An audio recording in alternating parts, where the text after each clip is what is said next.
নমস্কার বন্ধুরা, Bengali food জাংশনে আপনাদের সবাইকে আবারও একবার স্বাগত জানাই। কেমন আছেন সবাই? আশা করি সবাই খুব ভালো আছেন। ইলিশ মাছের বিভিন্ন রেসিপির মধ্যে আমরা প্রত্যেকেই সর্ষে ইলিশ বা ইলিশ ভাপা খেতেই পছন্দ করি, কিন্তু যারা একদম মশলা খেতে পছন্দ করেন না তাদের জন্য আজকের এই রেসিপিটি একবার ট্রাই করতে পারেন। আজকে আমি করেছি কালো জিরে আর শুধুমাত্র কাঁচা লঙ্কা দিয়ে ইলিশ মাছের ঝোল। চলুন দেখে নিই। এখানে আমি ইলিশ মাছ নিয়ে নিয়েছি, ভালো করে কেটে ধুয়ে পরিষ্কার করে নুন হলুদ মাখিয়ে নিয়েছি। এর সাথে নিয়েছি হলুদ, লবণ, নিয়েছি কালো জিরে, অনেকটা পরিমাণে কাঁচা লঙ্কা বাটা, সর্ষের তেল ও গোটা কাঁচা লঙ্কা। মোটামুটি ছোট সাইজের একটু ইলিশ মাছই আমি এখানে নিয়েছি। এবার হলুদ নুন মাখানো মাছের মধ্যে আমি কাঁচা লঙ্কা বাটা, আরও একটু কালো জিরে, সামান্য পরিমাণে লবণ, সামান্য পরিমাণে হলুদ ও সর্ষের তেল দিয়ে ভালো করে মাছটা মাখিয়ে ম্যারিনেট করে রাখবো কিছুক্ষণের জন্য। আমি এখানে 5টা মতো কাঁচা লঙ্কা বাটা দিয়েছি। আপনারা যদি একটু বেশি ঝাল খেতে চান আরও কাঁচা লঙ্কা দিতে পারেন। ভালো করে মাছ আমি মাখিয়ে রেখে মোটামুটি 10-15 মিনিট মতো ম্যারিনেট করে রেখেছিলাম। আজকের এই রেসিপি যদি আপনাদের ভালো লেগে থাকে তাহলে লাইক, কমেন্ট ও শেয়ার করতে একদমই ভুলবেন না। আর আমার চ্যানেল নতুন হয়ে থাকলে চ্যানেলটি সাবস্ক্রাইব করে পাশে থাকা বেল বাটনটা চাপ দিয়ে দেবেন।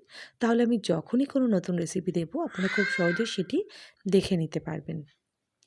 এরপর দেখুন একটি ননস্টিক কড়াইতে তেল কিন্তু আমি 1 চামচেরও কম দিয়েছি, যেহেতু আগেই আমি মাছে তেল ব্যবহার করেছিলাম তাই।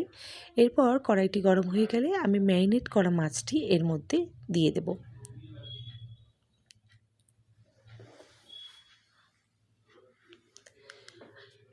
ভালো করে ঢেলে নিয়ে আমি এখানে একটু রান্না হতে দেব। যারা সর্ষে ইলিশ খেয়ে থাকেন তাদের বলছি একবার এই রেসিপিটা ট্রাই করতে পারেন, কোনো অংশে কিন্তু কম লাগবে না। এরপর যেই পাত্রটির মধ্যে আমি মাছটি ম্যারিনেট করেছিলাম সেখান থেকে একটু জল দিয়ে আমি মাছের মধ্যে জলটি দিয়ে দিলাম। যেহেতু আমি এই মাছের ঝোল করব তাই ঝোলটি একটু বেশি ব্যবহার করেছি।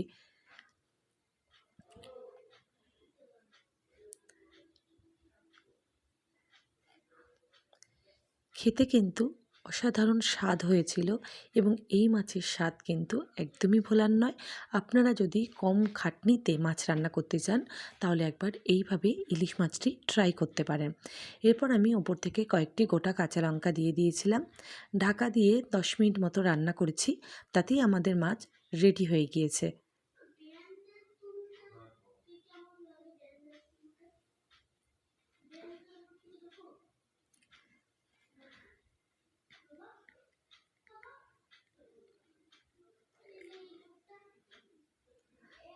ঝোলের পরিমাণ অনুযায়ী আপনারা মাছটি রান্না করবেন ঢাকা দিয়ে যতক্ষণ মনে হবে মাছটি সেদ্ধ হয়নি, আর যতটা পরিমাণ ঝোল আপনাদের মনে হবে প্রয়োজন।